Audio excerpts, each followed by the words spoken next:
The Amazon, it's the stickiness and longevity that, I mean, I've got products with Genius that I launched in 2016 that have never declined like month over month. They've just, not all of them go like this, but it's like, okay, that product has done 5,000 units a month every month for 5 years, right? Wow. It's like, yeah, we updated the label or we did this or that. If you're at the top of mushroom supplement and you know that 100,000 people search mushroom supplement every month and you know you're going to get 5% of that, you have another X amount on subscription, like you see how the consistency can pencil out. Like I have a friend in pet supplements. You can't search any pet supplement without seeing him at the top.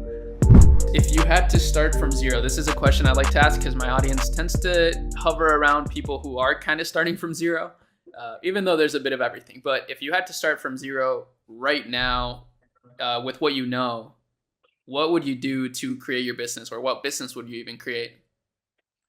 I mean, I'd be playing the same game. Do I have the same knowledge base? Yeah, same knowledge.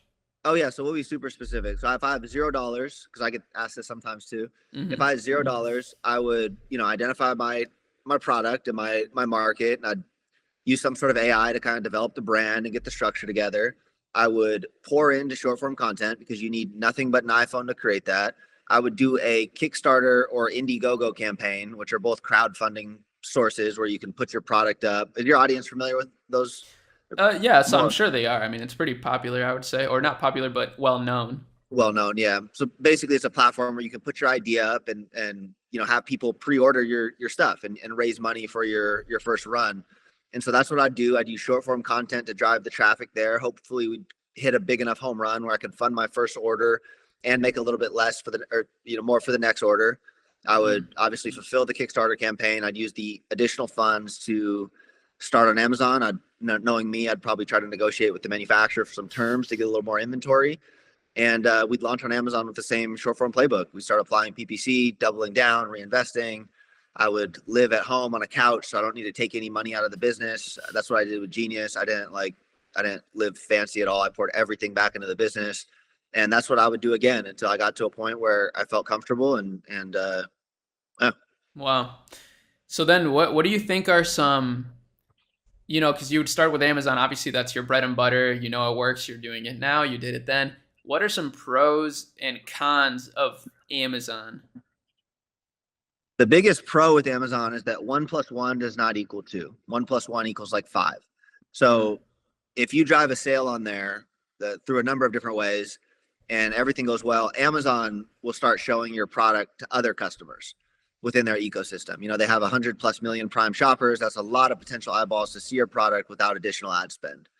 And so that is by far the biggest plus of Amazon, the stickiness.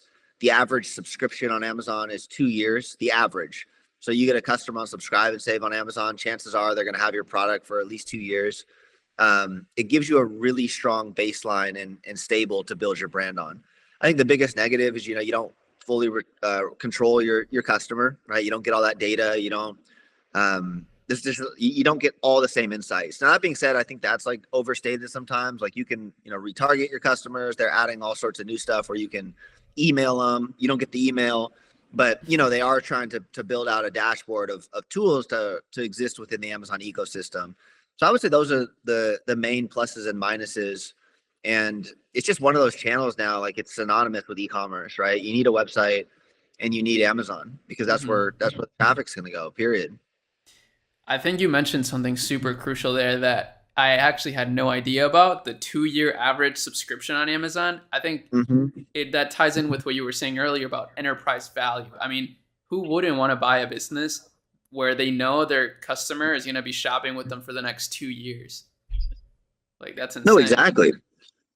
And it makes this, one of the things I realized working with Jimmy, my partner on the TikTok side, is just next level with everything he does, him. But on the Shopify side, eventually, like people run out of customers sometimes.